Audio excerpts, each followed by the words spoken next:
আসসালামু আলাইকুম প্রিয় দর্শক, আশা করছি সকলে ভালো আছেন। আমিও ভালো আছি আলহামদুলিল্লাহ। আজকে আমি আমার মুরগির বাচ্চার বয়স 21 দিন, এগুলাকে BCRDB ভ্যাকসিন করায় দিব। তো ভ্যাকসিনটা কিভাবে তৈরি করব সে সম্পর্কে আমি আপনাদেরকে দেখাবো এবং বাচ্চাদের চোখে কিভাবে দিব সেটাও দেখাবো।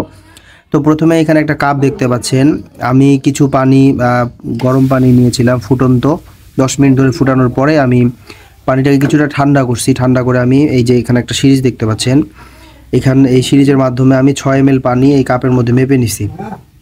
মেপে নেওয়ার পরে আমি 10 মিনিট নর্মাল ফ্রিজে রেখে দিয়েছিলাম। পানিটা কিন্তু এখন ঠান্ডা হয়ে গেছে অনেকটা। এখন আমি এই যে এখানে একটা ভ্যাকসিন দেখতে পাচ্ছেন, এটা হচ্ছে BCRDB ভ্যাকসিন। এটা আমি পশু হাসপাতাল থেকে গতকালকে নিয়ে আসছি। এটা দাম নিচ্ছে 25 টাকা। এখানে 100টা বাচ্চাকে দেওয়া যাবে। 6 মিলি যদি আমি পানি নেই তাহলে এক ফোঁটা করে দিলে 100 ফোঁটা হবে। তো প্রত্যেকটা বাচ্চাকে আমি এক চোখে করে দিয়ে দিব, 1 ফোঁটা করে দিব শুধুমাত্র এই যে এই ড্রপারের সাহায্যে। তো এখন আমি ওষুধটা মিক্স করে নিই, তারপরে আমি আবার আসতেছি। আমি এই ছিপিটা খুলে নিছি আর এখানে আমি 3 ml পানি নিছি। এখন আমি আস্তে করে এই ছিপিটার এখানে ঢুকাইয়া দিব। দেখেন আমি ঢুকাই দিচ্ছি।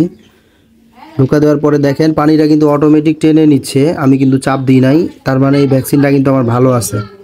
এবং এটা আমি আস্তে আস্তে ঝাঁকুনি দিয়ে সুন্দর করে মিক্স করে নিব।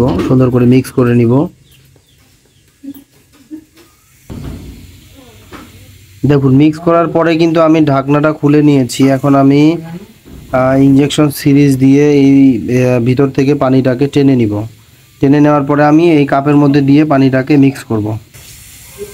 তো আমি কিন্তু এই যে দেখেন এখান থেকে পানিটাকে টেনে নিয়েছি।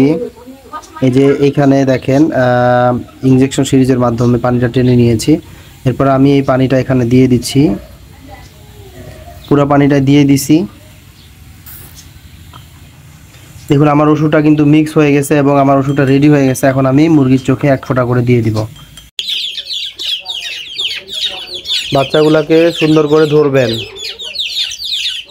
ধরে যাতে নড়াচড়া করতে না পারে, ভালো করে ধরে এই চোখের মধ্যে 1 ফোঁটা দিবেন, দিয়ে কিছুক্ষণ ধরে রাখবেন যাতে ওই ফোঁটাটা গিলে ফেলে। এই যে দেখেন গিলে ফেলছে কিন্তু। বাচ্চাটাকে সুন্দর করে শক্ত করে এভাবে ধরবেন, ধরে চোখের মধ্যে এভাবে 1 ফোঁটা দিবেন, দিয়ে বাচ্চাটা যদি নড়াচড়া করতে না পারে দেখেন বাচ্চাটা কি সুন্দর গিলে খেয়ে নিচ্ছে। আপনাদের কোনো ফোঁটা যদি পড়ে যায় সেক্ষেত্রে কিন্তু হবে না, আপনাদেরকে আবার দিতে হবে। যেমন দেখেন আমার এখানে 1 ফোঁটা পড়ে গেছে, এই ফোঁটাটা কিন্তু আমি সুন্দর করে পরিষ্কার করে পানিটা দূরে ফেলে দিব যাতে আমার মোরগ মুরগির কাছে না যেতে পারে। এই যে দেখেন আরেকটা বাচ্চা দেখাচ্ছি, সুন্দর করে এইভাবে বাচ্চাটাকে ধরবেন, ধরে এই যে চোখে 1 ফোঁটা দিবেন, দিয়ে এইভাবে ধরে রাখবেন। এই যে দেখবেন বাচ্চাটা কিন্তু এই যে গিলে খাচ্ছে, কিন্তু গিলে ফেলছে, দেখছেন? এইভাবে করে দিতে হবে। শুধুমাত্র 1 চোখে দিচ্ছে, আমি কিন্তু 1 চোখে 1 ফোঁটা করে দিচ্ছি। তো আপনারাও এইভাবে দেওয়ার চেষ্টা করবেন ইনশাআল্লাহ।